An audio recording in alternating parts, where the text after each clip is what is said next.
Wow, here we are. It's time to review the Odyssey, but before we do that, I must make a statement. I must break my silence. I would like to formally apologize to Matt Damon.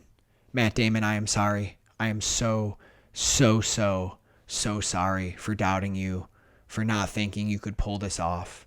You are him. You are a king. You are my father. I sincerely apologize. Great, now we could review the Odyssey. Welcome back to Archer Vision, presented by MovieArcher.com and the Movie Archer Podcast Network. I'm Nico, and yes, today we're here to review the Odyssey. Listen, this is the biggest review I've ever done. This is the biggest release since I've been doing this critic thing, this film review thing. So listen, let's just not waste any time. You know who it's directed by. All of Hollywood's in the movie. Let's not waste any time. There's a lot to talk about. I have a lot of thoughts. We're going to get into it all. I'm going to try to do it in the most organized way possible because I'm only about 24 hours removed from the movie. It's big. It's massive. There's a lot to think about. The screening was really special. I was very fortunate to be there. It felt big. It felt monumental. There's a lot of energy and passion in the room. I feel like that stayed with me. So everybody breathe with me. Let's take a moment of pause, a moment of stillness. And here we go. Let's get into the Odyssey. Obviously, this is a Christopher Nolan movie. I made a joke. I didn't say his name earlier, but this is a Christopher Nolan movie. And actually, if you are really familiar with his filmography and his style and his tendencies, this review is actually going to turn out to be a really great representation, in my opinion, of Christopher Nolan and what he does. In my opinion, Christopher Nolan crafted the most accessible version of a tale that feels unadaptable. The degree of difficulty here is insane. It feels impossible. And Christopher Nolan, with his style and his sensibilities and his desire to create an awe-inspiring cinematic experience on the big screen for you, the audience, for us, every single time, leads to an experience that I think is epic and grand in scale and appropriately fits a 3-hour blockbuster movie experience. That task and that approach is what makes this movie great in places. I also think it's what holds the movie back in places too. The spectacle of this thing is undeniable. It really is awe-inspiring. My jaw was on the floor for so many scenes. I was fortunate enough to see this thing in 70 millimeter. There were sequences where I was absolutely captivated in ways I'm not even sure he's accomplished with me before. Technical aspects of this film, I mean, the scale, it is grand, it is epic in every sense of the word. It truly feels monumental, especially when we start diving into the most intense portions of the journey, when we get into the fantastical elements with the Cyclops, the Sirens, the Land of the Undead, Circe, when we look at the battle sequences, the storming of Troy, the horse. I mean, these are sequences where Nolan is doing things I really haven't seen him before, and there are so many moments in this movie that are truly breathtaking. Cinematography, the sound design, Ludwig Göransson's really unorthodox and experimental score all come together to create these moments, these sequences that are so visceral, heart-pounding, and just utterly moving. These sequences are enough to make me want to go see the movie 2-3 more times. I want to bring people. I want to watch their reactions to these moments. I want them to feel how I felt. And the beauty of these moments is they're all so different as they progress forward. Nolan plays with different types of tension and thrill than we're used to seeing. He mixes in some body horror elements in here too. I'm not saying that this is Nolan's horror movie. I don't think it's that. I know some people have that take, and that's okay. I think he uses a little bit here and there that helps make certain moments distinct from each other, but I don't think this movie leans into the horror as much as some reviews might say it does. These moments are really hard to come down from, and when we come down from them, I don't know if the story or the characters, the emotional beats, the quieter moments of this movie, I don't think they quite match the high of those massive sequences. That's why I think this was so hard to adapt, because in the text, when you're reading the book, I think it's easier to go up and down and sort of adjust yourself, reset to the words on the page. When you're watching a movie, I think it's a little harder, and I think in this movie at times it feels like you're chasing momentum and chasing highs that by the time the movie's over, you never really get back to the place you were in the middle. Said this was a Christopher Nolan movie. We know that, right? That's why you're here. Why is he saying it? Because what do we know about Nolan? What is he commonly accused of? Amazing at spectacle, amazing at the grand cinematic experience, but he does struggle with the emotion. He does struggle with the character moments sometimes, and I do think That's on full display here. Understand, to fit the constraints of this movie, you're going to need to sacrifice. You're going to need to cut some things. You're going to need to rework some characters and roles, increase a role, decrease a role, add some things, change some things. I get it. And I think there's a lot of stuff changed and added from the text that I think is really, really great. And some stuff that I actually think is a detriment to some of the big emotional beats and some of the characters. I'm going to talk about that a little bit later because I don't want to judge it as an adaptation right now. I just want to talk about the movie. I think it takes a little bit of time to get going.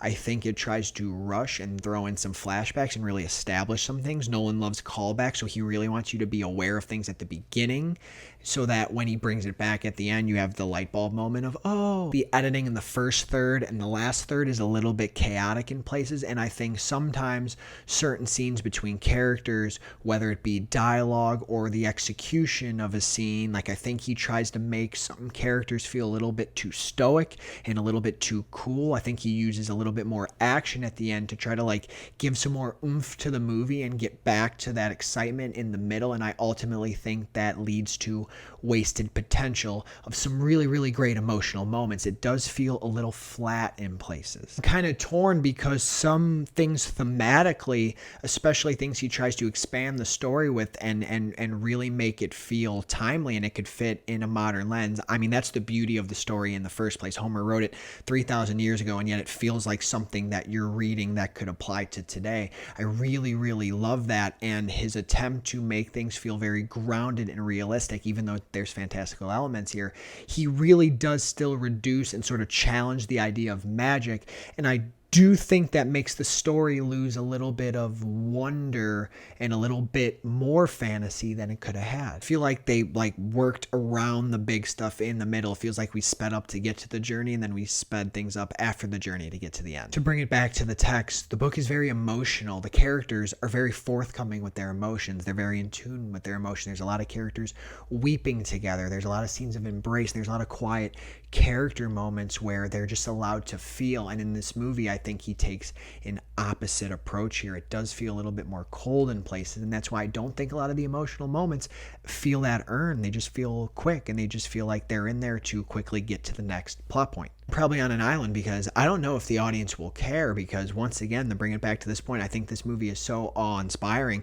Most people are just going to be thrilled in the theater, come out of it and say they just witnessed one of the best things they ever saw on the big screen, and I would not say they're wrong. Getting into the performances, I have 4 massive standouts. The first one is Matt Damon. I know I joked at the beginning. He's absolutely incredible in here. Yes, I was wrong about him. I'm serious. He owns every ounce of this thing, and I actually think Nolan chooses to let him lead at the end even a little bit more than the text. I think it's great. Anne Hathaway's Penelope, I think, is incredible. Her and Matt Damon lead this thing incredibly well. I also thought Samantha Morton as Cersei, she might sneakily be my favorite performance in the movie, because I did not expect it to be as chilling and complex as it was. She is really a scene stealer. And there's John Leguizamo, who I think is absolutely outstanding, and I really hope Universal sees the love for him and decides to push him for Best Supporting Actor at the Oscars. That would be probably the coolest nomination that could happen this year. He is also an example of an addition I love from Christopher Nolan, where his role is increased from the book and he is worked into the story, and he's more interconnected to a few characters, and I think it works wonders. I would say everyone else ranges from like pretty good to fine. Like good as in like actually pretty good,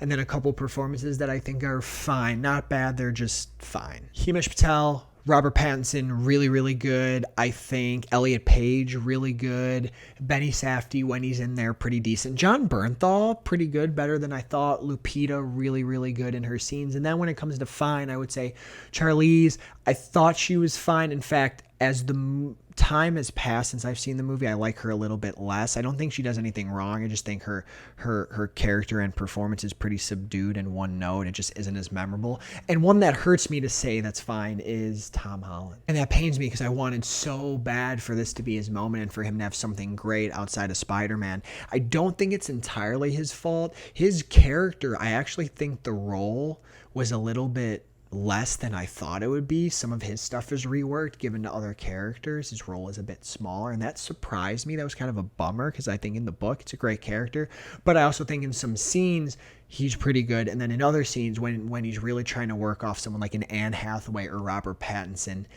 it does stand out that those other two, and when he's with Matt Damon, it does stand out that the other actors are just better. Some a little bit better and some a lot a bit better. And I feel for him. I still think it's good enough. I still think he has some moments that are memorable enough, but ultimately for me, I'm walking away feeling very bummed out that he's not one of my 4 standouts. To wrap it up in a bow with one more positive, I do think Nolan has a strong love and connection for the source material, because there are several themes that are really, really strong in this movie. The ones he chooses to focus on a little bit more, this idea of patience for self-control, this idea of loyalty, this idea of justice, of Zeus's law, the golden rule, if you will, treat others the way you want to be treated, hospitality. And then he expands some of Odysseus's journey and really gets more into the regret and the feeling of failing as a man and as a leader and struggling to come to terms with mistakes and things you did. And all that stuff actually keeps you from wanting to go home because you don't feel worthy to return home. I do think that's really, really strong, and I do think he wants to say something about right now in this moment in time. At the same time, I do think there's some things he doesn't focus on enough that once again really take away some of the emotion of the story. It takes away some of the creativity of the story too. He was not as interested in incorporating the gods and goddesses and not using the idea of, oh, they're human too, the way they interfere and get involved. He really scales them back, and there's even characters who openly challenge the idea of their presence and their magic, and he really does focus on the people, the literal humans in the story. On one hand, I think that's interesting, and on the other hand, once again, I can't help but to wonder what this project would look like if all that was incorporated, because to me that would have made it perfect.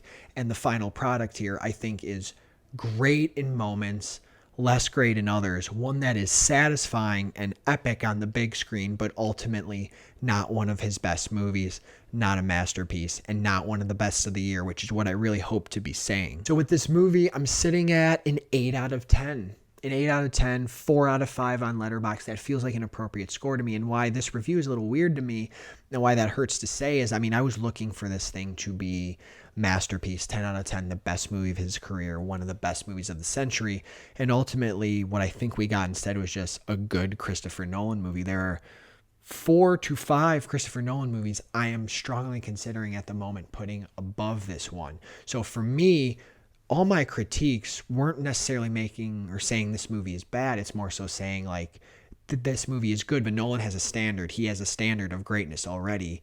Did he top his greatness? Because that's what I'm looking, especially after this thing. In fact, seeing this movie made me appreciate what he did with Oppenheimer a little bit more, because that still feels like the most different thing he's ever done, and you see how the Academy embraced it. Speaking of awards, because this is kind of like a big one that we have to talk about as we get into the award season, because you know we love award season here. I do think it's like a no doubt Best Picture nomination, at least if, you know, the reviews are good and it makes a lot of money. It's going to be a tech player. There's no way it doesn't find itself in Best Picture. In terms of performances, I think the safest one is Anne Hathaway, especially if she goes supporting, if she goes lead. I think they might do category fraud and put her in lead. I think she's probably good either way. I do think Matt Damon is right there. He should get in there. And they're the only two that I think are locks. But I would love Leguizamo, and especially Samantha Morton, but I don't think that'll happen. But Leguizamo, I would love that. They may try to push Holland. I don't think that's going to happen. But screenplay, I could see it. And then all the text score. Göransson's score is really, really great. I think it actually loses steam as the movie goes on, but the unorthodox experimental nature of it, I think, was cool enough, and it really adds. Like, in some moments, it soars. It's not the best complete body of work, but I think in moments it is exceptional. So obviously, I think a nomination is going to come there. Thank you if you're still here and sat through all that. That felt like an Odyssey of itself. A lot of thoughts, very conflicting thoughts. I think upon rewatch, I think I'm going to be kinder to it and like it more. I just couldn't shake my love and appreciation for the source material. I think over time, the more I engage with it, the more I'm blown away by the spectacle of it all. I think I can live with it being this cinematic adaptation. But right now, I can only be honest. I want to be as honest as possible. I always am. So we're sitting with that 8 out of 10. But when you see it, I think you're going to love it. It's worth the price of admission. Go see it. It's going to play beautiful in any format that you see it. But of course, those premium screens are going to be a little cooler. But when you see the Odyssey, please let me know your thoughts in the comments. Tell me if you agree, disagree, or whatnot. Please make sure you're liked and subscribed to this channel. And also, please check out everything we're doing at moviearcher.com and the Movie Archer Podcast Network. Go embark on your journey. Go do your Odyssey. And I'll see you later.